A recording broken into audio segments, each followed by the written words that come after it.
Assalamualaikum warahmatullahi wabarakatuh. Izinkan saya memperkenalkan diri. Nama saya Amirul Rais, mahasiswa STAIN jurusan Hukum Tata Negara semester 3. Pada kesempatan ini saya membuat video tentang pada mata kuliah Peradilan di Indonesia tentang analisis yuridis penegakan hukum tindak pidana pencucian uang, di mana penerapan Undang-Undang Nomor 8 Tahun 2010 tentang tindak pidana pencucian uang di Indonesia dalam prakteknya belum mempertimbangkan keseimbangan yang objektif antara kepentingan tersangka dan kepentingan masyarakat. Bahkan penerapan pasal 77 dan 78 bertentangan dengan kepastian hukum dan perlindungan hukum sebagaimana telah ditugaskan dalam pasal 28D ayat 1 Undang-Undang Dasar 1945. Dan azas hukum tidak berlaku surut sebagaimana tercermin dalam pasal 1 ayat 1 Kitab Undang-Undang Hukum Pidana. Hasil pembahasan menunjukkan bahwa penegakan hukum terhadap tindak pidana pencucian uang masih terdapat kendala baik dalam hal hukum substantif maupun hukum material maupun dalam hal hukum acaranya atau hukum formil sebagaimana diatur dalam Undang-Undang Nomor 8 Tahun 2010. Kendala dimaksud adalah yang berkaitan dengan pembuktian terhadap tindak pidana awal, di mana terdapat ketidakselarasan atau kontradiktif antara pasal 2, 3, 4, dan 5 dengan pasal 69. Timbul keraguan apakah KPK berwenang melakukan penuntutan terhadap tindak pidana pencucian uang, kontradiktif antara pasal 3, 4, dan 5 dengan penjelasan pasal 5 ayat 1 mengenai unsur kesengajaan atau kelalaian (culpa) dan yang berkaitan dengan belum diaturnya ketentuan mengenai pembuktian terbalik dan konsekuensinya. Kendala-kendala di atas cukup mengganggu dalam praktek dan perlu segera direvisi secara agar ada kepastian hukum, di mana penegakan hukum terhadap tindak pidana pencucian uang akhir-akhir ini menunjukkan peningkatan. Hal ini tentunya mengembirakan bagi bangsa Indonesia yang telah lama mendambakan keadilan di tanah air tercinta. Tindak pidana pencucian uang merupakan suatu kejahatan di bidang ekonomi yang sangat mengganggu dan dapat menghambat tercapainya tujuan bernegara sebagaimana diamanatkan dalam Undang-Undang Dasar 1945. Praktek pencucian uang adalah suatu jalan bagi para pelaku kejahatan ekonomi untuk leluasa dapat menikmati dan memanfaatkan hasil kejahatannya. Selain itu, hasil kejahatan merupakan nadi dari kejahatan teror organisasi dan mengembangkan jaringan kejahatan mereka. Maka penghalang agar pelaku dapat mengerti hasil kejahatan menjadi sangat penting.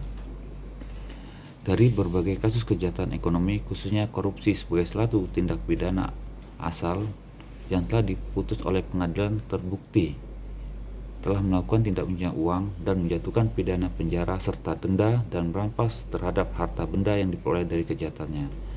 Meskipun demikian, penegak hukum terhadap tindak pidana pencucian uang masih terdapat beberapa kendala yang perlu mendapat perhatian, terutama dari segi peraturan perundang-undangan yang menjadi dasar bagi aparat penegak hukum dalam memeriksa, mengadili pelaku tindak pidana pencucian uang.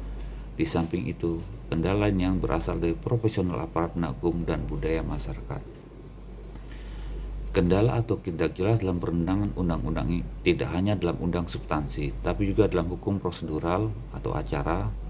Penerapan Undang-Undang Nomor 8 Tahun 2010 tentang tindak pidana pencucian uang di Indonesia dalam prakteknya belum mempertimbangkan keseimbangan yang objektif antara kepentingan tersangka dan kepentingan masyarakat.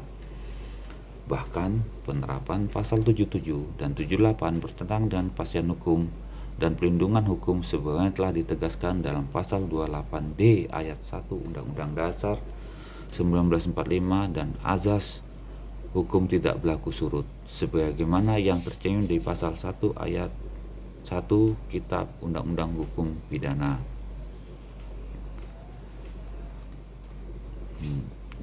Undang-undang mengatur tentang tindak pidana pencucian uang di Indonesia telah mengalami beberapa kali perubahan dan kurun waktu kurang dari 10 tahun telah mengalami 2 kali perubahan. Hal ini menunjukkan betapa kompleksnya masalah tindak pidana pencucian uang. Undang-undang pertama adalah Undang-Undang 15 tahun 2002 diubah dengan Undang-Undang 25 tahun 2003 dan terakhir diubah dengan Undang-Undang Nomor 8 tahun 2010. Dalam pertimbangan ditegaskan bahwa tindak pencucian uang tidak hanya mengancam stabilitas perekonomian dan integritas sistem keuangan, tapi juga dapat membahayakan sendi-sendi kehidupan bermasyarakat, berbangsa, dan bernegara. Perlu diselaraskan dengan perkembangan kebutuhan penegakan hukum, praktek, dan standar internasional. Kejahatan pencucian uang memang bukan hanya permasalahan Indonesia saja, tapi menyangkut permasalahan regional dan internasional, sehingga diperlukan suatu kerjasama internasional dalam penanggungan dan pemberantasannya. Adapun tipologi yang diklasifikasi sebagai cara-cara pencucian uang melakukan kegiatan pencucian uang adalah 1. Penyembunyian dalam struktur bisnis. 2. Penyalahgunaan bisnis yang sah. 3. Menggunakan identitas pelaku, dokumen palsu, dan perantara. Mengeksploitasikan masalah-masalah menyangkut jurisdiksi internasional. 5. Penggunaan tipe-tipe harta yang tanpa nama. Dari kelima tipe TPPU tersebut, masing-masing tipe memiliki plus minus tergantung pada pilihan dari pelaku TPPU yang dianggap paling menguntungkan dan faktor risiko yang paling kecil kemungkinan tidak dapat dilacak oleh aparat penegak hukum. Selanjutnya dikenal teknik-teknik pencucian uang sebagai berikut. 1. Melalui sektor perbankan. 2. Melalui sektor non-perbankan. 3. Menggunakan fasilitas profesional. 4. Mendirikan perusahaan gabungan. 5. Melalui bidang real estate. 6. Melalui sektor asuransi. Dan 7. Melalui industri sektoritas. Dari berbagai teknik pencucian uang yang telah dikemukakan sebelumnya, kerap kali dilakukan di wilayah Asia dan pada umumnya dan kemungkinan juga di Indonesia adalah 1. Penyelundupan uang melalui perbatasan negara. 2. Penggunaan perusahaan-perusahaan gabungan atau yang bohong-bohongan. 3. Menggunakan instrumen-instrumen atau harta kekayaan tanpa nama. 4. Penggunaan wire transfer. 5. Menggunakan jasa-jasa pengiriman uang. 6. Pembelian barang-barang mewah dan real estate. 7. Penggunaan faktur palsu. 8. Pencucian melalui kasino tempat perjudian. Dan 9. Pencucian melalui transaksi efek-efek. Penegakan hukum tindak pidana pencucian uang. Masalah yang berkaitan dengan perumusan tindak pidana dan prosedur pembuktian dalam Undang-Undang Nomor 8 Tahun 2008 Pasal 2 menyatakan hasil tindak pidana adalah harta kekayaan diperoleh dari tindak pidana. 1. Korupsi. 2. Penyuapan. 3. Narkotika. 4. Psikotropika. 5. Penyelundupan tenaga kerja. 5. Penyelundupan migran. Selanjutnya di bidang perbankan, di bidang pasar modal, di bidang perasuransian, kepabeanan, cukai, perdagangan orang, perdagangan senjata gelap, terorisme, penculikan, pencurian, penggelapan, penipuan, pemalsuan uang, perjudian, prostitusi, di bidang perbajakan, di bidang kehutanan, di bidang lingkungan hidup, di bidang kelautan dan perikanan, atau tindak pidana lain yang diancam dengan pidana penjara 4 tahun atau lebih. Harta kekayaan diketahui atau diduga atau digunakan secara langsung dan tidak langsung untuk kegiatan terorisme, organisasi teroris dan perdagangan disamakan sebagai hasil tindak pidana sebagaimana dimaksud dalam pasal 1 huruf N. Ketentuan diasuntukan dimentis kejahatan menjadi tindak pidana asal dari tindak pidana pencucian uang yang merupakan flow of crime. Hal ini menunjukkan bahwa tidak terjadinya TPU terlebih dahulu adalah tindak pidana kejahatan lain yang telah dilakukan oleh pelaku tindak pidana pencucian uang semuanya telah ditentukan dalam limatif dalam pasal 2. Ketentuan pasal 69 tersebut mengakibatkan tidak kepastian hukum dan dapat disalahgunakan oleh aparat penegak hukum karena jelas pasal 2, 3, dan 4 mengatakan bahwa tegas bahwa untuk tindak pidana pencucian uang harus atau tidak pidana asal dan harus dibuktikan terlebih dahulu atau tidak dibuktikan dengan kebersamaan. Dari beberapa kasus tindak pidana korupsi khusus yang ditangani oleh KPK, penyidikan, penuntutan, dan pemeriksaan di sidang pengadilan digabungkan dengan tindak pidana pencucian uang. Putusan pengadilan telah menyatakan bahwa terdakwa terbukti melakukan tindak pidana pencucian uang, menyatakan pidana penjara dan denda serta perampasan terhadap benda yang diperoleh dari kejahatannya. Namun, ada perbedaan pendapat termasuk di antara para hakim yang mengenai perkara tindak pidana korupsi dan tindak pidana pencucian uang. Apakah KPK berwenang menuntut tindak pidana pencucian uang? Seperti apa perkara Anas Urbaningrum? Terjadi dissenting opinion dari dua hakim yang mengadili perkara tersebut. Dalam Undang-Undang Nomor 30 Tahun 2002 tentang KPK maupun Undang-Undang Nomor 8 Tahun 2010 tentang TPPU, tidak ada ketentuan yang memberikan kewenangan kepada KPK untuk menuntut pelaku tindak pidana pencucian uang.